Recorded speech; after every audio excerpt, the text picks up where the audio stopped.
is that everyone should have two pieces of paper, one in each pocket. And the right pocket says the world was created for my sake, or for me, the world was created. In the left pocket, I'm nothing but dust and ashes. And on those moments when we're feeling really good about ourselves, think, our podcast is going great. Everything is wonderful. You reach into your left pocket and you say, I'm nothing but dust and ashes. I think I'm really important, but I'm like everything else. And then in those moments when, the podcast crashes, or, we have a difficult day, we deal with difficult people, we're tired, you reach into your right hand pocket and say, the world was created for my sake. And I think we as leaders need to be somewhere in between. We can't allow ourselves to be demoralized by the attacks that we're going to get, especially as clergy. People, see us as symbols of something much beyond who we are.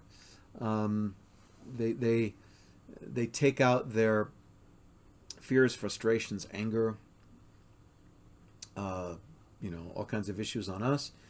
And it's hard. And so then you reach into your right pocket, you say, the world's created for my sake. You're very important. And on those times when we're feeling, really cocky, then we reach into our left pocket and we say, nothing but dust and ashes. And that idea of keeping in balance is really important. Awesome. Let's do sort of a lightning round. So this is for fun, for kicks. I got 3 questions. Go. So, favorite book of the Bible?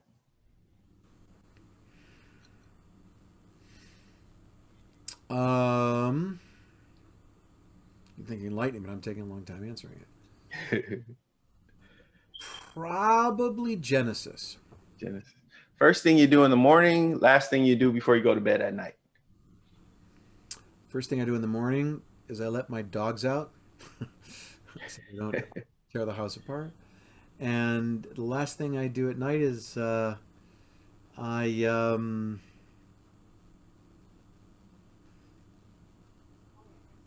try to tell my wife that I love her. That's awesome. One of your secret talents that your congregation might not know you have.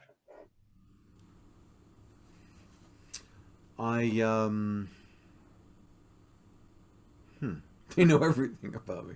Secret talent my congregation might not know that I have. I can play the pencil as a musical instrument. Oh, that's pretty cool. I would have never. I know you can make a beat with a pencil, but oh my gosh. I'm sure they don't know that one. That was cool. That was cool. Okay, so that's it for the lightning round.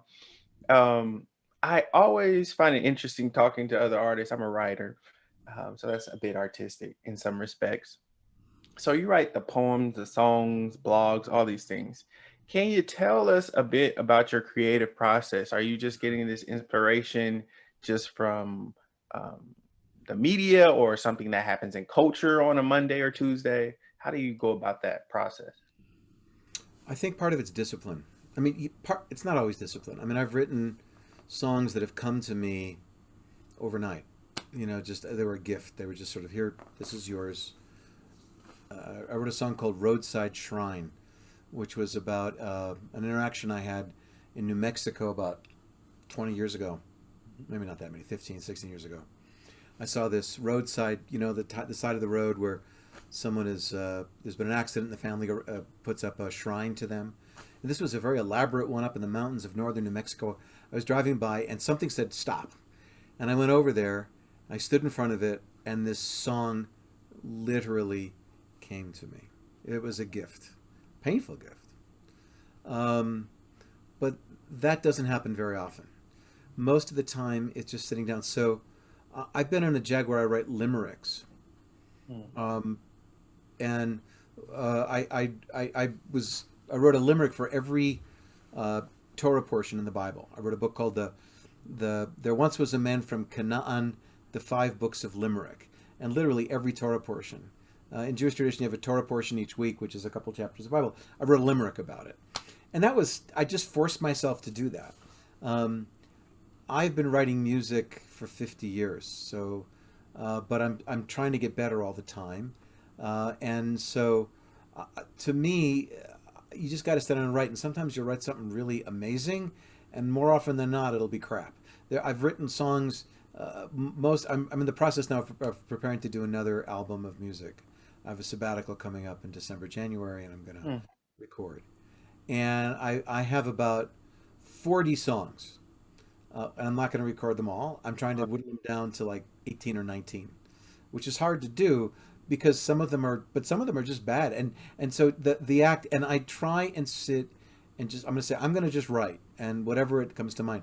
I've been riding my bike a lot, especially during the pandemic, and I, um, I listen to podcasts. I listen to yours, and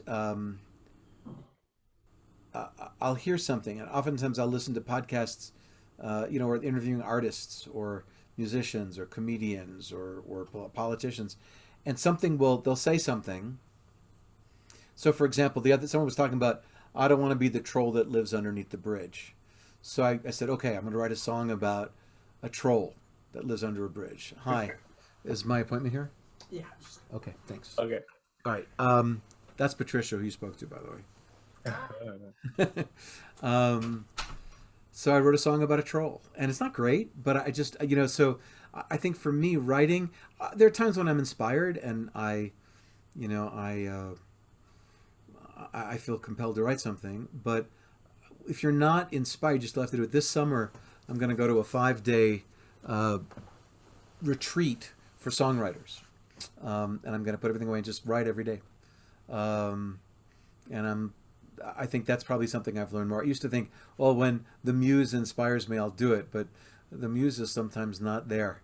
I wrote another song called "When I Meet My Muse" about the difficulty of being inspired. So I think part of what you have to do is just sit down and do it, which is not great advice, but it's true. Do you have time for two more? I know you got to run. If somebody waiting for me, well, let's see if they're short. Go ahead. Okay. The first one would be about a Shabbat service you just had. I think it was a morning service. I saw the recording. Okay. And you said something like, when we begin something new, we must recognize the end of something else. It was Right. something like that. Yeah. Yeah. So, Every what have you ended recently or within the past year in your journey here? Well, COVID's a perfect example. Um, there's a philosopher, not a philosopher, he's a psychologist by the name of Bridges. I'm trying to remember his first name. It's not Lloyd, but it's the Bridges theory of change and transition. And his Mhm. basic theory is that every new beginning has to begin with an ending. And unless you acknowledge the ending and grieve it, you can't successfully begin. And there's a whole process he goes through. So COVID, first of all, when we were suddenly, March 7th, when we had to close down overnight, um, we had to grieve the loss of being in physical proximity and community before we could fully embrace a virtual world. And now, as we're coming out of COVID, we're talking about doing hybrid models, half and half. But as much as excited as we are to be once again in person, I'm thrilled to be back in my office, not in my basement. Um, there's also a sense of loss.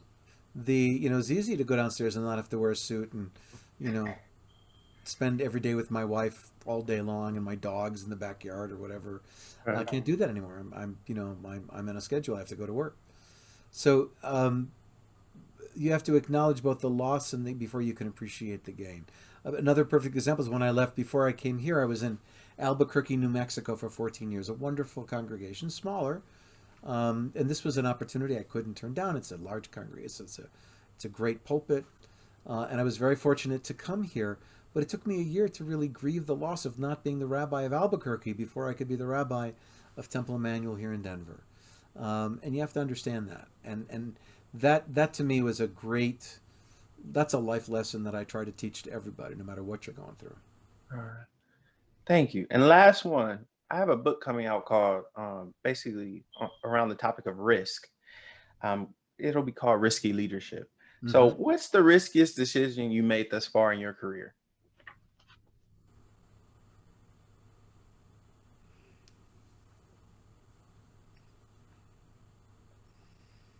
Hmm.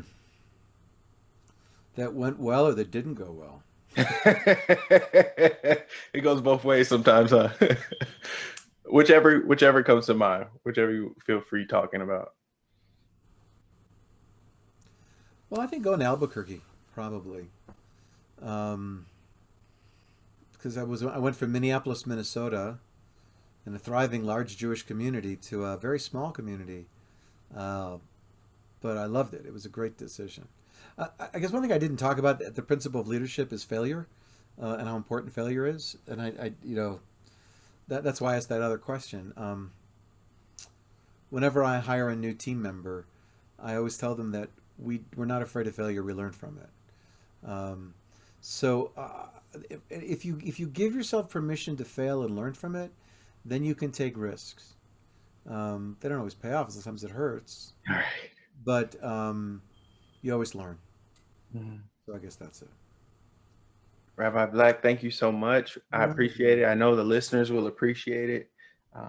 And I hope you have a great day. Thank you so much. My honor. Thanks.